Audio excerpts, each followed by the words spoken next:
Hey, whoa, it's Friday. What a show we got lined up for you. It's Rumor and Innuendo. I'm Dominic D'Angelo, and I am with Mr. Robert Karpelis, WD Creative _ish. TGF to you, Robert. We got some news to talk about, don't we? Is it the fact that you're not wearing sleeves? Because that's not particularly newsworthy. Does that mean it's not snowing today?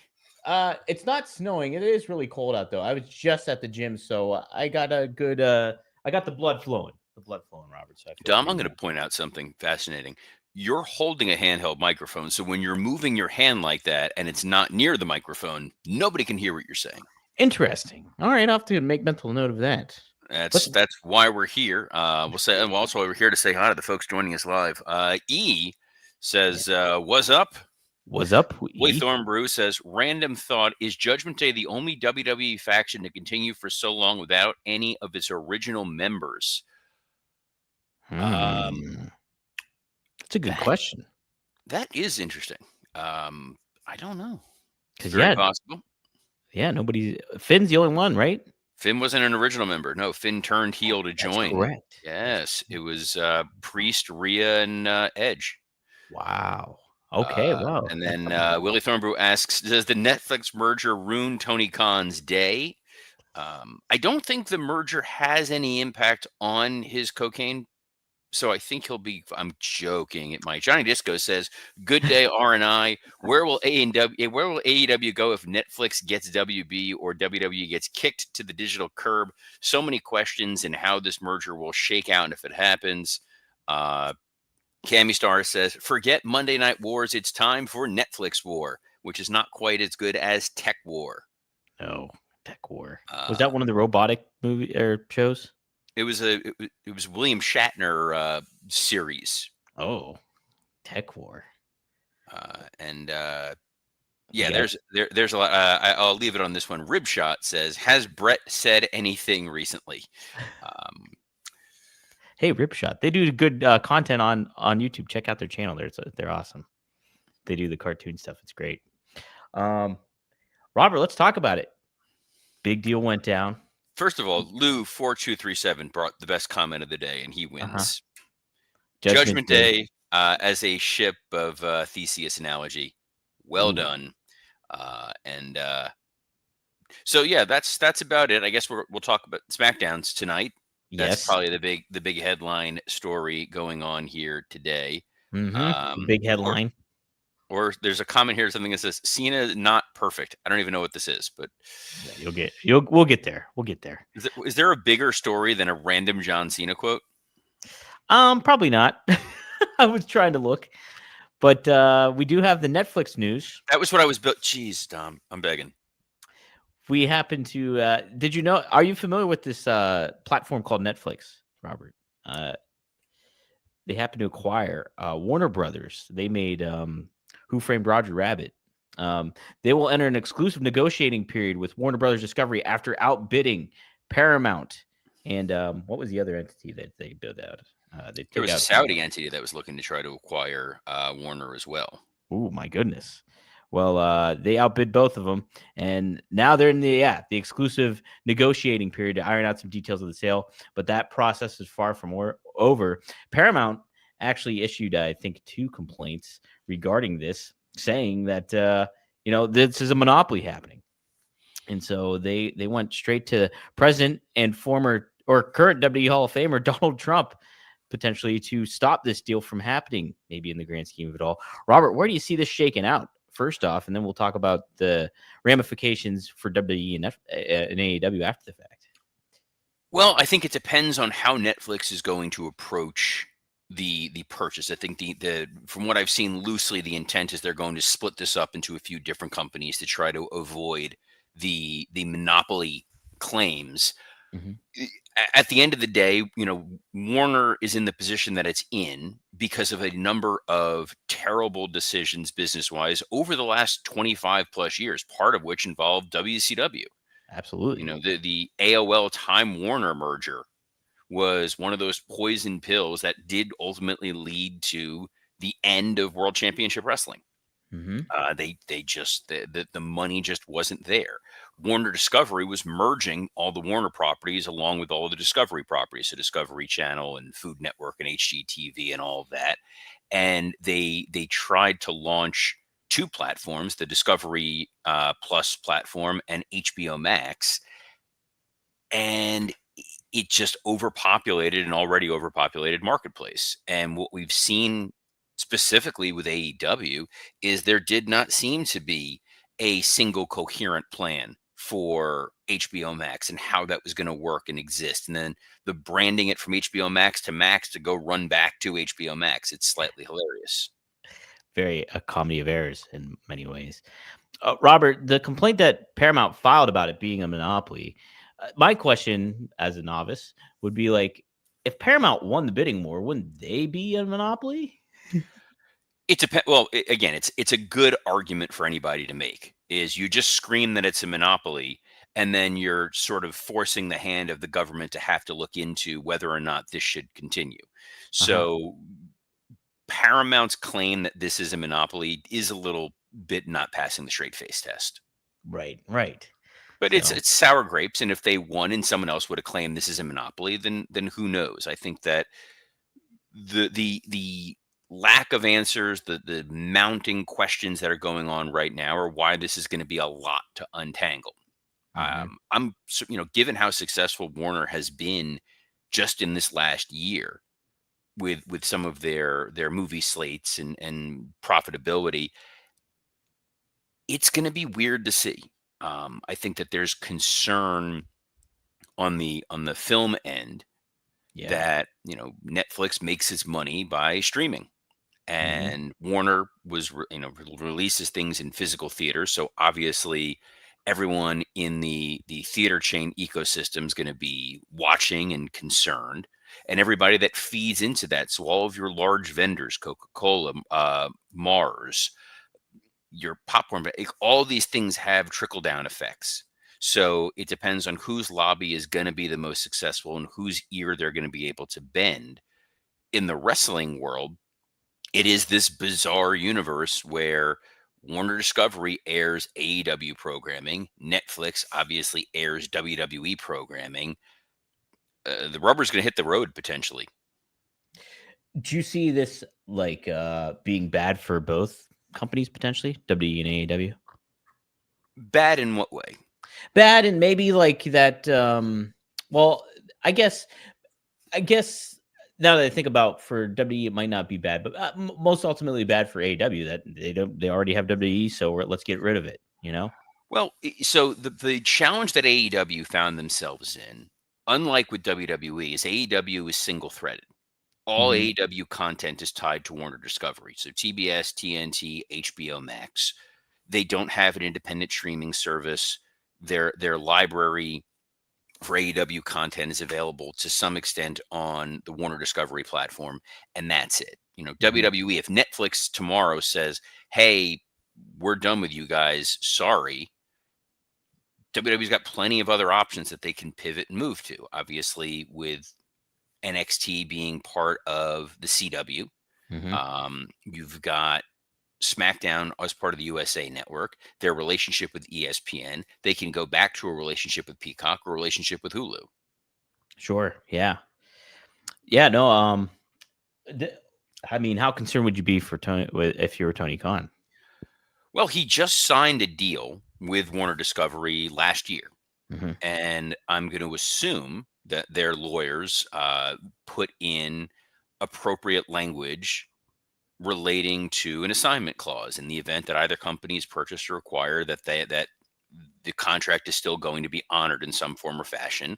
So either the new Warner Discovery entity is going to honor the contract that was signed, and they're going to air AEW content, and Warner Discovery, for all its, whatever, has been happy with this is pulling in ratings for them. It's drawing advertising revenue for them. Even if it's 600, 700,000 viewers, it's still a live television show that audiences are showing up for, they're able to sell advertising for.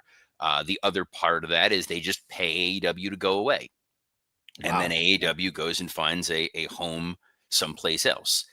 It is possible, again, we're spitballing and hypothesizing, we know nothing of nothing, that AEW could potentially go find a home with Paramount. Paramount has a streaming app. Paramount has a channel on cable television. They they have deep pockets. They have, in a lot of ways, a direct line to the Oval Office. So they have a lot of the same benefits potentially that Warner Discovery does. Is AEW an enticing enough product for Paramount to scoop up, though? That's the question. I always think about that with Suits when it comes to like how they view pro wrestling. Not only that, but I mean, like AEW, is not as hot as it used to be either. They're not, but Paramount, obviously had the WWE deal for years. Mm-hmm. They had, at one point when they had Spike, they had TNA when WWE, we went from the national network, the Nashville network, to the national network. Part of that transition initially was on the back of ECW Right, right. and roller jam, Rollerball, roller jam. roller jam. That's what it was. Yeah, yes. When it became the national network, their number one show by far was Monday Night Raw. Mm-hmm. It led them to rebrand to Spike and go to bring in TNA. And then Paramount now has the Paramount Network. They have their streaming platform, and they're going to be getting UFC in 2026. Now, True. UFC, owned by TKO, but a rising tide lifts all boats. So if AEW is going to bring eyeballs to the Paramount platform, it's going to bring more money in, which then they can spend more money on UFC. So you didn't there wouldn't be a conflict of interest on that end, like from a. It really depends. It's, again, the entire landscape is totally in flux right now. Mm-hmm. The terms of WWE's streaming deals with all these different platforms, we don't know if there's any sort of exclusivity saying you're not allowed to bring in another wrestling show on there. That was sort of the basis of a lawsuit that occurred with them and a company whose name we don't discuss. Ah, yes. So, it's gonna be really, really interesting over the next few weeks. Number one, if the government intervenes and tries to say this is a monopoly and block it, I don't know what that helps or gets anybody, True. Yeah. because it's not like all of a sudden Warner's going to suddenly find legs and they're going to stand on their own again. Right. Right. Yeah. And It's like. Warner's already a collection of so many different little portions and pieces. You go on HBO Max or whatever it is, and you see all the different divisions. You're now talking about how DC is in theory under the same umbrella as Netflix. They can now start developing DC programming for Netflix.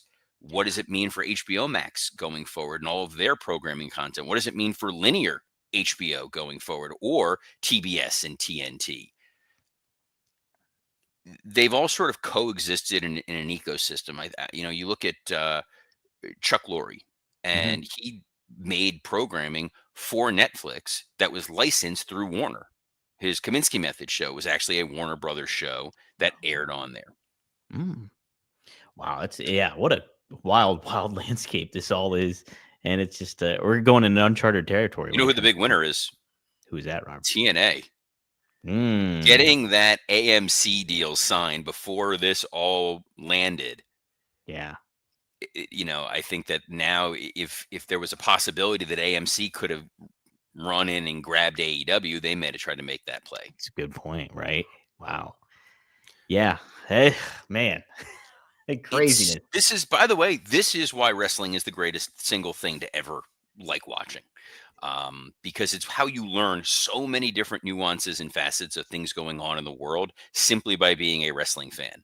The That's it. bulk of my legal knowledge for decades stemmed from being a wrestling fan, understanding what a most favored nations clause was in 1996 as a 13-year-old, learning music rights, building right deals, licensing. The fact that more of us don't have law degrees simply from growing up in the Attitude Era is astonishing, Dom.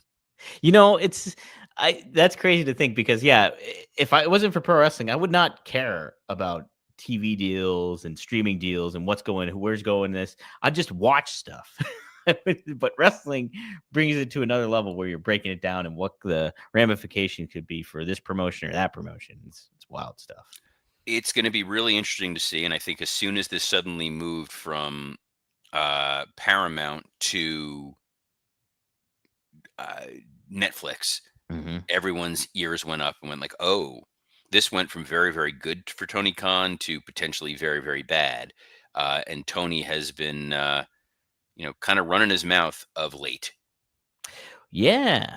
I did want to ask you too. Shoot, lost my train of thought. That when would all this stuff kind of take effect? It would be further down the line throughout the year, right? I mean, in 2026 later on, I think is how I I would. think that the intent is that by Q3 of 2026, the dust will have settled. But the one thing they learned from the Warner Discovery merger is not to rush into this and not to do a big thing badly, because that was a big thing done badly. Oh yeah, yeah. And there are now so many additional elements and pieces in the works. Yes. Wrestling Old had asked, do you practice in different states or just Florida? So, nuanced legal question. I'll give the nuanced legal answer. As an attorney, you are allowed to practice within the state that you have a license in. So Mhm. you pass that state's bar, you get a license, and you can hold licenses in more than one state as long as they remain active. Or in my case, because I'm an in-house counsel, I am in theory able to practice anywhere in the country using my Florida license. Well, how about that? So if I ever run into some legal trouble, No, I no, no. can. In my capacity as an in-house counsel, if I needed to represent you in Pennsylvania for something, Uh-huh. there's other methods. But Oh, Dom, you can't afford me. oh, My time is valuable. That's why I only commit 30 minutes a day to sit here oh, and I talk all see. the exciting things of professional wrestling. Um, Wannabe said maybe Meltzer can tell Netflix the importance of star ratings. Yes, ooh, yeah, that is a valuable asset to think about too. Uh, hey, are we gonna have some value on SmackDown tonight? They're hailing from Austin, Texas, the Austin, movie town. Massachusetts. Austin, Massachusetts. It's fitting that John Cena's last opponent would be determined in beautiful Austin, Massachusetts, where he's Yes. grown up for years. Mhm. There's, from where I sit, there's three important questions that SmackDown needs to really answer tonight. Okay. First, obviously, is the who John Cena's last opponent is going to be, Gunther, and then the second question is what are they going to do with Cody? Because Mm. we know that it's going to most likely be Cody and Roman. That seems to be the path that we are treading down for WrestleMania. We are in December. Are they going to kind of sunset the title for the rest of the year like we saw on Monday Night Raw, where they said, "All right, Braun Breaker is going to face CM Punk in January." Yeah. So the rest of 2025, Punk is home with the title, whether he's on TV or not. Like he's not defending that title between now and sometime in January. Are they going to do the same thing with Cody, where he's just going to kind of coast? I had made the pitch on Working Stiff, and Dre Owens threw it up there with Cody versus Aleister Black, where you can pay off the Aleister Black Damian Priest feud in some sort of number one contenders match, and let Aleister Black be sort of a placeholder challenger for Cody's undisputed title, potentially at Royal Rumble. Rumble, said this for many years, the world title match at the Royal Rumble is very much a lame duck match. It's been Kevin Owens a couple of times. The one everyone likes to point to is the Brock Lesnar Hardcore Holly match. Oh my gosh, yeah. But it's a chance to test it out. People are not tuning into the Royal Rumble for the world title match. They're tuning in solely to watch those two Royal Rumble matches. Right. Right. So you can kind of test the waters a little bit and give somebody who's somewhat of a lesser challenger an opportunity, and it's not going to deter anybody from buying a ticket or tuning in. Though, given the fact that this is in Riyadh, ticket purchase is not really a major issue for them. That's a good point. Well, I completely forgot that Royal Rumble was in Saudi Arabia. So I think that's sort of issue number two. The third question is where do they go with Drew McIntyre? So Yeah. Drew, part of the winning team at War Games, going back to Drew McIntyre and Cody after we've now seen it several times, does not feel like overly compelling television. But at the same time, you can't have Drew fall down the card. Mhm. I guess if you needed to marry him to somebody, Sami Zayn doesn't have anything to do since Sami lost Survivor Series, and now the MFTs have moved on to the Wyatt Wyatt. Six. Mhm. Boy, yeah, no, it's trying to think. I mean, could you do something with the Masked Man and Cody? I mean, would that make any sense? No, because the Masked Man is theory, and that's Vision, and that's Raw. Hmm. And looks like Logan Paul is teeing up for a feud with Rey Mysterio. Right. So Right. Cody definitely doesn't seem to have a dance partner. And there is a world where, hey, it's going to be the end of the year. Let's just coast into the end of the year. But I can also see them saying, well, we want to get one more big match before Rumble. For sure. For sure. Yeah. Those are several questions that need to be answered, I think, tonight. Hopefully we'll get them. We'll see. So you're all for Gunther here. It's no chance LA Knight wins. No. LA Knight, given his age, given his position over the last year, there is no benefit to LA Knight wrestling John Cena. Mm-hmm. None. It's not like it's debatable. It's not like, well, maybe he's going to get the rub. He's not a young guy, so he's not getting the young guy rub. He's not held back, so he's getting the held back rub. There is no history with him and Cena where it makes it a good payoff. It's all Gunther all the time. Okay. I mean, that on paper too, that's a better match. So we'll have to take a look. Cena, though, he did talk about his farewell tour. He spoke with Bill Simmons about this actually, and he doesn't really have any regrets of how it, or at least he says he doesn't have any regrets of how this all panned out. He says, I don't think there's a single thing I would have changed, and I like that it isn't perfect, meaning his run. I like the parts change, dates and other cities change. The last one isn't in Boston. It would be perfect if, no, life isn't perfect. You just do the best you can with what you got. I personally like all that stuff. Something as simple as in my last title defense, having Liv Morgan assist and beat me in the same way that I turned on Cody, but she did it better than me. Just being able to be like, wait, you're going to get a callback to this moment in February and November?